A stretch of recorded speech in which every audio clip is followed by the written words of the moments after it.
approaches -1 from the right, x minus 1 plus 1 over x. So let's see. -1 minus 1, this will be -2. Who cares? Oh, no, I'm sorry. I do care because we're talking about -1. Sorry. I was thinking about the vertical asymptote. No, we're not there yet. So this is -1, this is -1, -2, and this is another -1, so this is -1, so this is -3. This one has to be the same. Let's check. So of course -1, -1, and -1, so of course -3. Every time I find something, I go back to the table right away. And now I need the limits for the vertical asymptote. So limit as x approaches 0 from the left of x minus 1 plus 1 over x, and then limit as x approaches 0 from the right of x minus 1 plus 1 over x. So this is -1, but this doesn't mean anything. Why? Because 0 from, remember the graph, 0 from the left, this will be -infinity. Remember the graph of 1 over x. 0 from the left is -infinity, and 0 from the right is +infinity.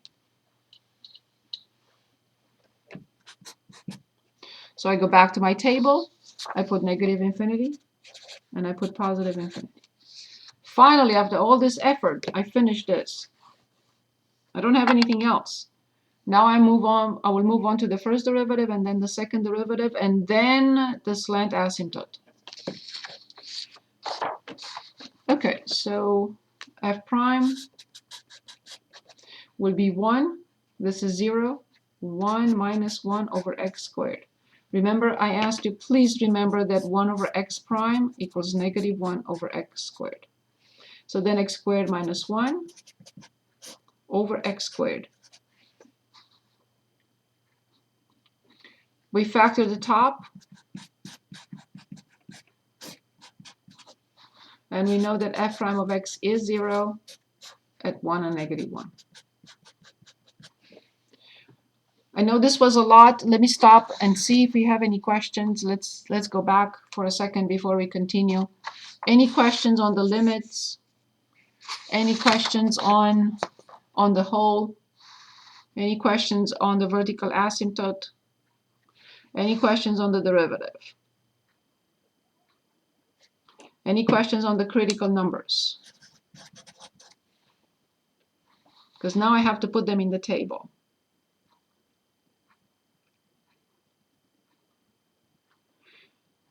Okay, I analyze and I realize that this cannot be a critical number, not since f of -1 is undefined. So the only critical number is 1.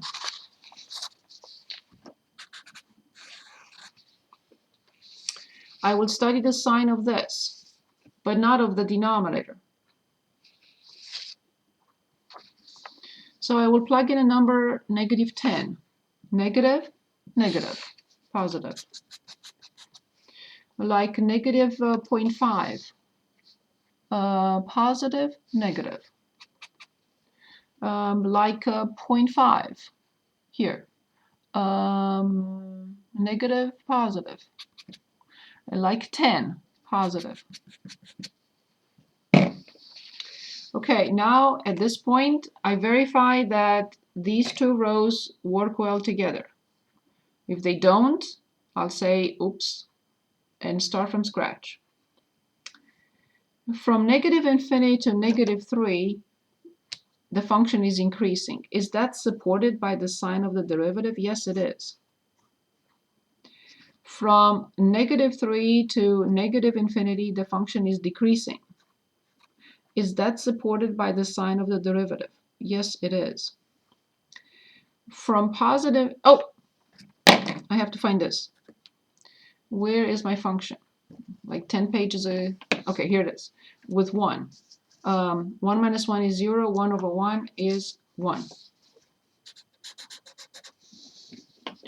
Okay, so from +infinity to 1, the function is decreasing, and that's supported by the sign of the derivative.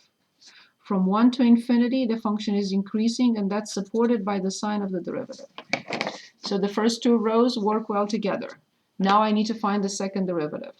I already know that this is a relative minimum because the derivative function changes sign in this particular way. So I know that this is a relative min. So I expect the function here, the derivative, to be positive and hold water, in other words. Okay. Here, this is not a point. Although the function changes sign, this point does not exist. It's a hole. So it cannot be a relative max or relative min because it doesn't exist. Okay, so now let's continue with the second derivative. Where's my first derivative? Here. Not this, not this. No, this. This is the easiest to differentiate. So the second derivative, so this is basically f prime is negative 1 minus x to negative 2. This is what I like. 1 prime is gone. I bring down negative 2. So this is 2 x to negative 3. 2 over x to the third. Careful, because this could be positive or negative. Okay, back to the table. Never 0, of course. Back to the table. So to the left of 0 is negative. To the right of 0 is positive. Left of 0 is negative. To the right of 0 is positive, as expected. So this does not hold water and does not hold water. That's all I need, except the slant asymptote. I chose a simpler situation in which the function was replaced by this. So basically, this is the quotient, and this piece is the remainder.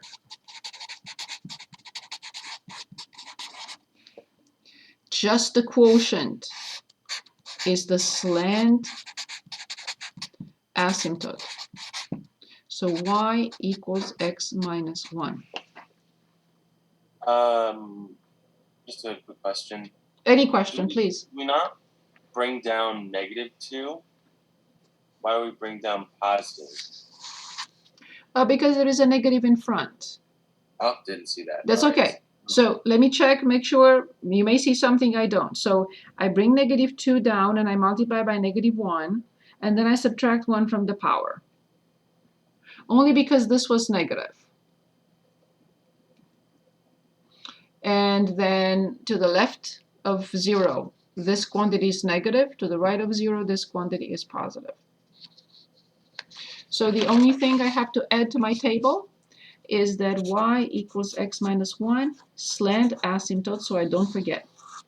I added the hole in here. I added the vertical asymptote. Everything else, I can even forget about everything else that I worked on.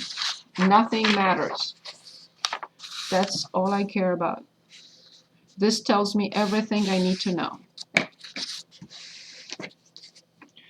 And now I have the graph. I think I'm on page 8, but no, I'm on page 9. Okay.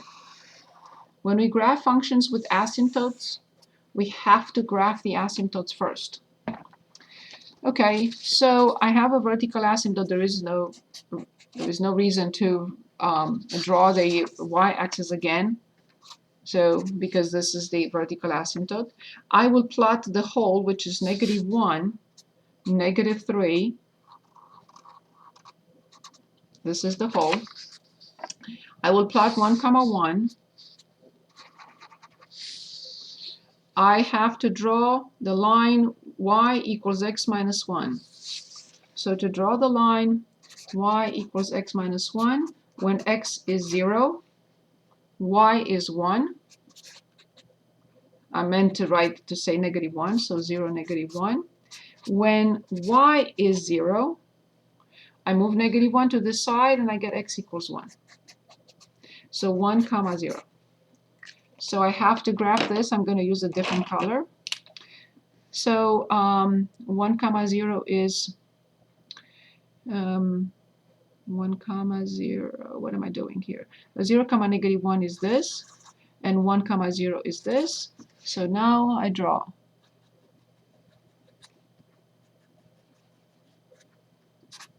Y equals x minus 1, the slant asymptote. I don't think you can see it. This is not a good color, is it? So let me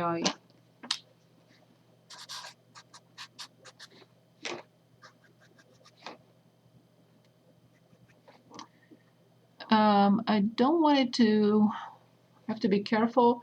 Let me see for a second. This the whole was 1, negative 1, negative 3. So it does not pass through that. So when x is negative 1, y is negative 2. So I have to be careful here because the line has to pass through this point, not through this point. So I'm going to change it.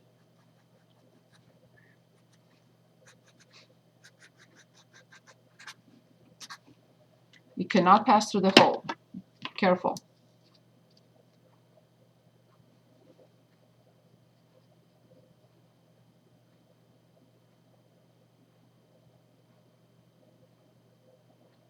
I mean, potentially it could, I guess, but I have to make sure. A function can cross a slant asymptote, but that's not the case here. Okay.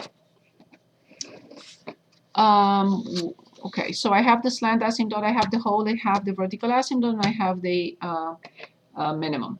Good. So from approaching the asymptote at negative infinity, the function is increasing, opening down to the hole. Of course, I have to let it dry. So from approaching the asymptote at negative infinity, opening down, going through the hole. Still opening down, but decreasing to negative infinity on the left-hand side of the vertical asymptote.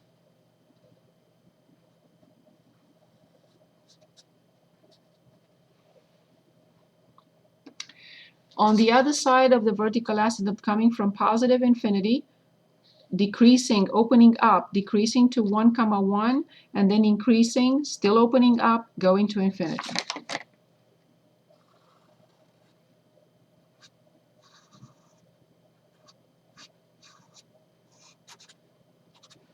Approaching the asymptote and approaching the asymptote. Now, if we want to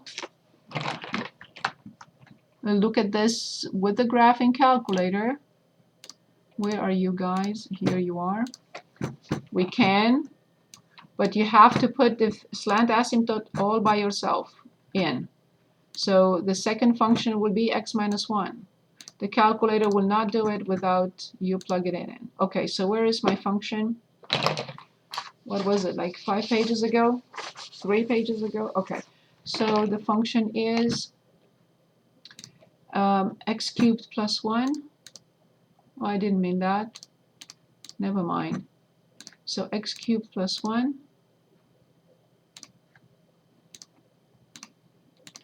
close and divide by x squared plus x. Plus x. Okay, I know what to expect. I'm going to change my viewing window because I really don't need to see any of this. So I would say negative 6. Even that is too much. I may have to adjust it later, but negative 4 on the left, positive 4 on the right with a scale of 1. Minimum, negative 5 is good enough, maybe 6, because it goes to negative 3. Maximum 5 at the most. Graph. Aha. Notice one thing. The calculator does not show the open point. So be careful with that. But if I plug it in, if I go to second and table, and I plug in negative 1, what do you think I'm going to get?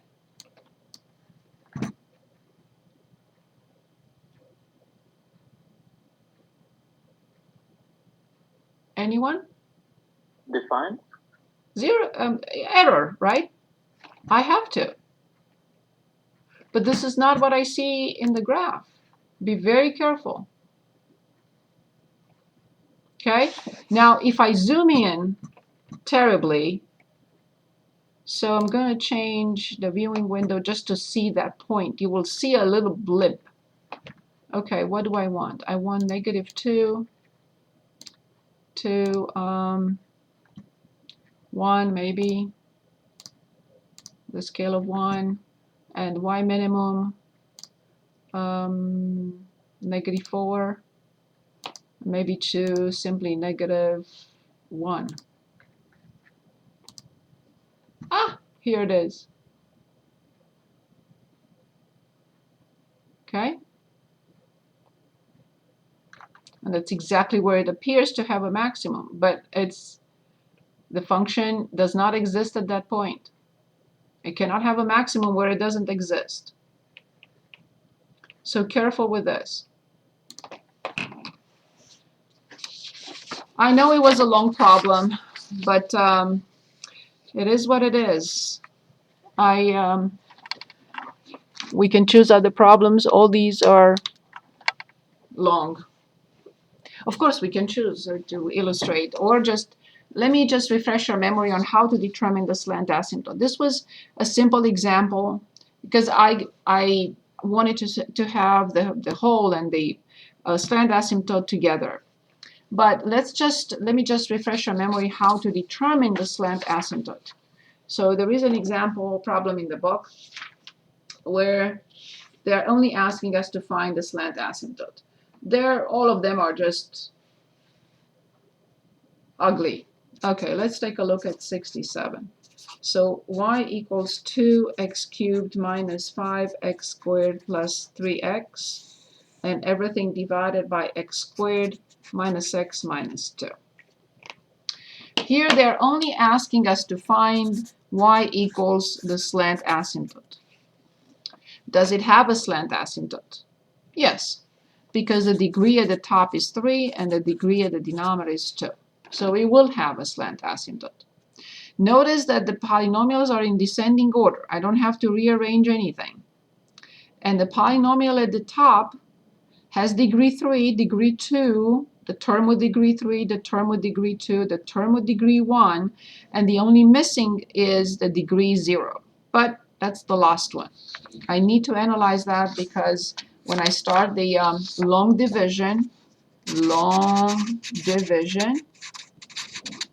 I need to leave room.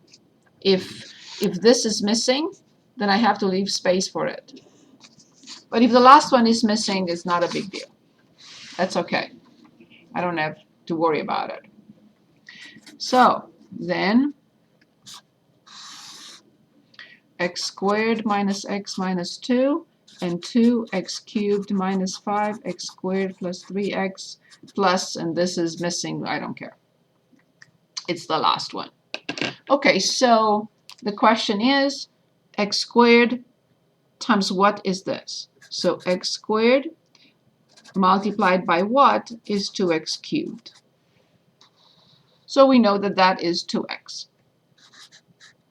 Remember, the answer has to be a line.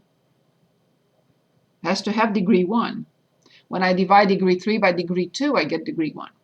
So 2x times x squared is 2x cubed. I have to always change the sign before I write.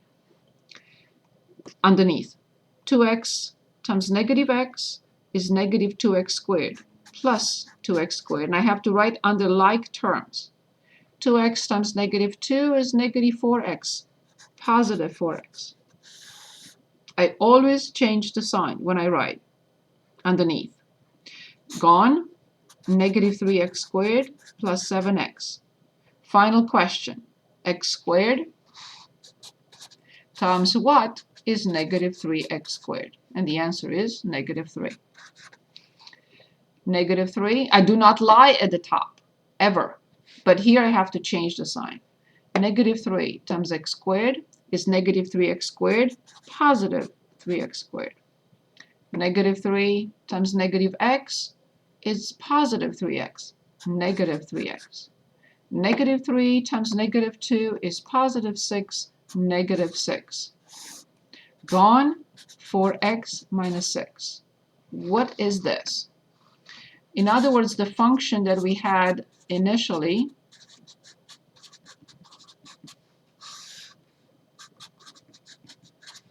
can be rewritten as quotient 2x minus 3, which is the slant asymptote, plus the remainder. Why? I cannot continue. X squared times what is 4x? I don't have an answer.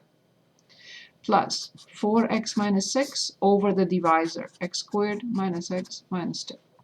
So then the slant asymptote is only the quotient, 2x minus 3. Why? Because this at infinity will approach 0. At infinity, positive or negative. So this doesn't matter.